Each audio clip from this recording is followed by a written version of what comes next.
हो पाएंगे साथियों। हमने झगड़ा ना करके तत्काल हमने कहा मामा जी से कि आप हमारा बोर्ड लगवाइए, क्योंकि मुकदमा लिखा जाएगा तो हम मुकदमा लड़ने के लिए तैयार हैं, और वैसे वकील पे मुकदमा लिखा नहीं जाता साथियों। उसी दिन हमने बोर्ड लगवाया, धीरे धीरे तमाम लोगों को बताया, विचार हुआ, तब जाके मुकाम पे पहुंचे हैं। और इससे पहले और जो इस बुद्ध विहार का उद्घाटन किया गया है, ये जनपद ही नहीं पूरे देश और प्रदेश के लिए ऐतिहासिक काम जो ग्रामवासियों ने किया है, उसके लिए मैं तहे दिल से आभार प्रकट करता हूँ साथियों।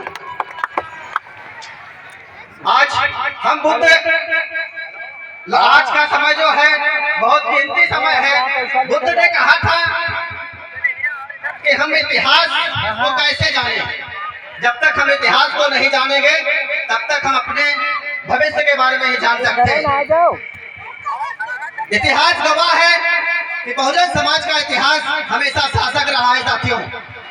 और यह भी हम जानते हैं कि 1950 से पहले बहुजन समाज के लोगों को मंदिर में प्रवेश करने नहीं दिया जाता था, और अगर संविधान के माध्यम से हमें मंदिर में प्रवेश करने के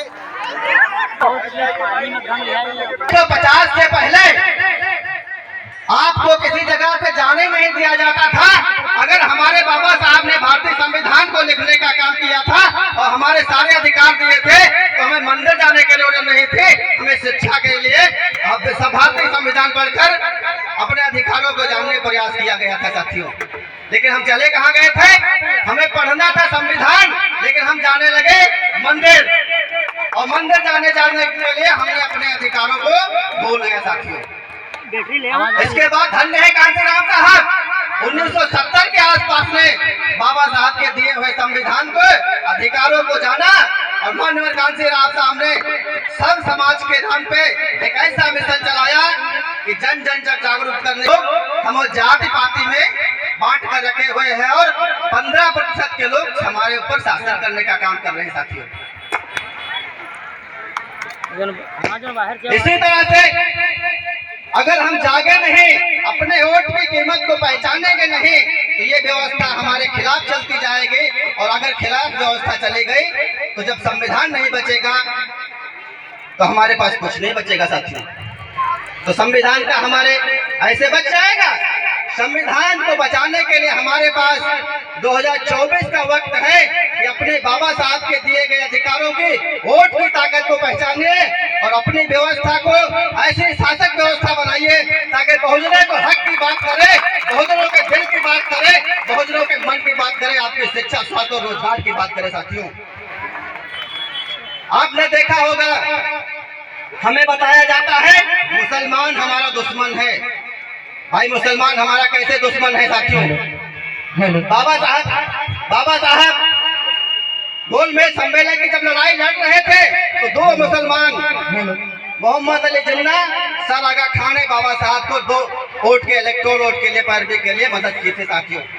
महासत्याग्रह आंदोलन जब पानी के लिए बाबा साहब ने अम्बेडकर किया था, आंदोलन कर रहे थे, उस समय एक मुसलमान ने अपनी जमीन देकर उन्हें स्पीच कहने के लिए, भाषण देने के लिए अपनी जमीन दी थी साथियों।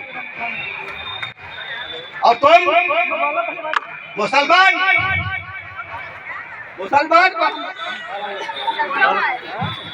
मुसलमान को हमारे आपस में लड़ाकर आप सत्ता की बात करते हैं साथियों। मुसलमान हमारा ना दुश्मन था, ना है और ना रहेगा। ये बहुजन समाज अब जाग चुका है।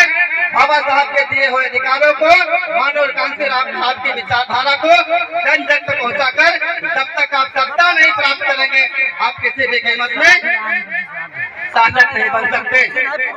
आज कुछ लोग कहते हैं बाबा साहब के संविधान को खत्म किया जा रहा है। बाबा साहब ने कहा था हमें हमारे ही समाज के पढ़े लिखे लोगों ने धोखा दिया था। वही काम माननीय कांसीराम साहब के साथ हुआ। 1993 और 95 के आसपास जब बसपा और बसपा की गवर्नमेंट बनती है तो वही मनवादी व्यवस्था के लोग जानते क्या कहते हैं साथियों? मुलायम और कांसीराम ये दोनों नेता ऐसे हैं तो वो हमारे दोनों पाँव में कांटे की तरह चुभ रहे हैं और हम इनके लिए ऐसी व्यवस्था बनाएंगे ये कभी आपस में मिल नहीं पाएंगे साथी। यही हुआ दलित पिछड़ा गठजोड़ को तोड़कर आपस में लड़ाकर बहुजन समाज के लोगों को बताया ये तो बसपा तो चमारों की पार्टी है, सपा तो अहिरों की पार्टी है और बाकी पिछड़ा और दलित क्या करता है, वो कहता है भाजपा तो हमारे लिए बहुत बढ़िया काम कर रही है।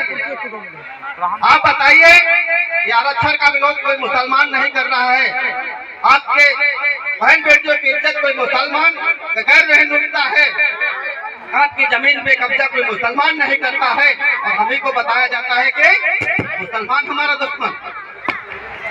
अरे तुम मुसलमानों को दामाद बना लो, तुम्हें कोई एतराज नहीं है और हम मुसलमानों के साथ बैठ जाए तो मुसलमान हो गए।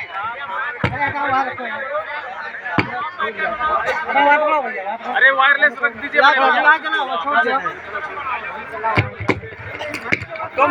हेलो भैया, चलो बोलो क्या मन रुपया मंसा चालू कर लो। हेलो, अंत में बहुत सब लोग ज्यादा मैं कुछ कहने का प्रयास करूंगा। जब मैं किसी राजनीतिक मंच पे आऊंगा तो सब कुछ बताने का प्रयास करूंगा, क्योंकि आपका संगीत में समय है और आप लोग संगीत सुनने के लिए आए हैं। मैं अपनी एक छोटी सी कहावत से अपनी वाणी को विराम करता हूँ। गौतम बुद्ध जी एक बार जंगल जा रहे थे, जंगल जाते जाते देखा एक जगह बहुत भीड़ है। भीड़ में क्या था, एक हाथी कुएं